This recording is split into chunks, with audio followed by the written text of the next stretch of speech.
श्वेता जी, मैं आपसे शुरुआत करता हूं क्योंकि आप आस्की से जुड़ी भी रही हैं, वो संस्था जो एडवर्टाइजिंग को कंट्रोल करती है या उस पर नज़र रखती है। और मैं अगर अपना ही उदाहरण दूं, मैं 1990 के दशक वाला वो बच्चा हूं, जब वो उस समय बड़ा हो रहा था, तब भी वो एडवर्टाइजमेंट आते थे जहां पर वो मिसलीडिंग सी चीज़ें होती थी या खाने को लेकर या जंक फूड। ऐसा नहीं कि आज ही आया है, तब भी कुछ ना कुछ चीज़ें रहती थी। पैकेज फूड तब भी होते थे, आज के मुकाबले कम, लेकिन तब भी ये बात उठती थी कि एडवर्टाइज मिसलीड कर रहे हैं। और आज भी WHO वही चेतावनी दे रहा है। इतने लंबे अंतराल के बाद भी कुछ बदला नहीं है मैम। हाँ, आपने सही कहा। और आपने शुरू में कहा था कि क्या विज्ञापन विलेन है, तो मैं कहूंगी सिर्फ विज्ञापन पर हम अकेले पर ये दोष नहीं हमें नहीं देना चाहिए। विज्ञापन के साथ साथ प्रोडक्ट के पैकेजिंग पे जो इंफॉर्मेशन होती है वो जरूरी है। और तीसरी बात है ये प्रोडक्ट का फॉर्मुलेशन, की प्रोडक्ट कैसे बना है, उसमें कितनी शुगर डली है, कितना सॉल्ट डला हुआ है। क्योंकि आपको तो पता है कि भारत में 10 करोड़ से भी ज्यादा डायबिटिक है और 13 करोड़ से भी ज्यादा प्री डायबिटिक है। तो ये सिर्फ बच्चों का प्रॉब्लम नहीं है, ये बड़ों का भी है, क्योंकि 90 के बच्चे अभी एडल्ट हो गए हैं। तो मैं कहूंगी इसमें हीरो कंप्लीटली मिसिंग है, और वो हीरो है food safety standards authority of India.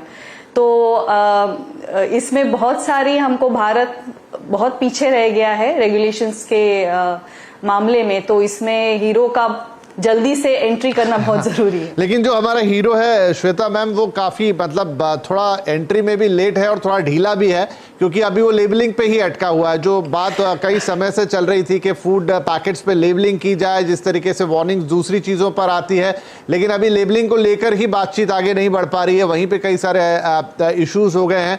और हाँ, पैकेट के पीछे जरूर डिटेल होता है, लेकिन शिखा जी, पैकेट के पीछे जो डिटेलिंग होती है वो डिटेलिंग आप जैसा कोई हेल्थ एक्सपर्ट समझ पाए तो अलग बात है, और उसके लिए भी आंखें और वो एक मैग्नीफाइंग ग्लास आपको चाहिए, तो आप पढ़ेंगे। और पढ़ भी लिया तो उनको समझना एक नॉर्मल इंसान को तो नहीं पॉसिबल है, जो ज्यादा नहीं जानता हो उस तरह से जो चीज जिस भाषा में लिखा रहता है। सही कहा। जो पैकेजिंग के ऊपर जो लिखा जाता है बहुत ही छोटे अक्षरों में, और फिर इतनी कॉम्प्लिकेटेड भाषा होती है कि आम इंसान तो नहीं उसको समझ पाएगा। But I would also come here and से कि देखिए, एडवर्टाइजमेंट जो बनाए जाते हैं, it is a huge science, it is a huge science of psychology, colours. तो एक तरह से आप ये कह सकते हैं कि हाँ, एडवर्टाइजमेंट में जो लोग हैं वो ब्रिलियंट लोग होते हैं, और वो इस तरीके से एडवर्टाइजमेंट बनाते हैं कि उसकी तरफ आकर्षण होना, एक मतलब बेबस होते हैं लोग, वो आकर्षित हो ही जाते हैं। इसीलिए थोड़ा सा इंडस्ट्री को has to take a longer route कि अगर जो आपका टारगेट कस्टमर है वो ही बीमार पड़ जाए, अगर वो ही आगे जाके मतलब बीमारी के रास्ते पे चले, तो that is not a good idea, because वो फिर ना कमा पाएगा और ना आपकी सामान खरीद पाएगा।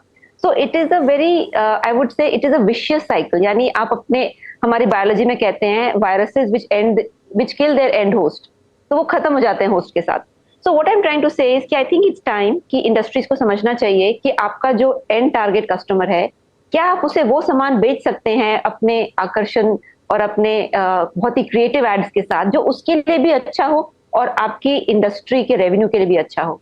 जी, ये बड़ा सवाल है और इसका जवाब प्रहलाद सर ही दे सकते हैं। प्रहलाद सर, तो ये एक बड़ा मतलब 50-50 वाला क्वेश्चन है कि हाँ, चीज़ों के विज्ञापन होते हैं, लेकिन WHO जो कह रहा है वो कह रहा है कि पहली चोट आप यहीं कीजिए। बहुत सारे मिसलीडिंग एडवर्टाइजमेंट्स होते हैं, बहुत सारे इस तरीके के एडवर्टाइजमेंट होते हैं, जैसा शिखा जी ने कहा कि वो बहुत एक 10 या 20 सेकंड का विज्ञापन बहुत ही बड़ा एक साइकोलॉजिकल ट्रेलर कह लीजिए, फिल्म होती है कि इतने कम समय में वो बहुत गहरा असर छोड़ता है। और बच्चा, उसका तो मतलब बच्चे 10 साल के, 12 साल के या उससे भी छोटे, उनका उतना डेवलपमेंट नहीं होता है सोचने समझने की शक्ति का, तो उनके ऊपर ये चीज़ें और गहरा असर करती हैं। और फिर शुरुआत वहीं से होती है अनहेल्दी ईटिंग हैबिट्स की। क्या कहेंगे आप कि क्या हम एडवर्टाइजिंग के लेवल पर इस चीज़ को थाम सकते हैं, जो WHO ने सबसे बड़ी चिंता जताई, और वो तो कह रहे हैं कि आप यहाँ पर बहुत स्ट्रिक्ट नियम बनाइए।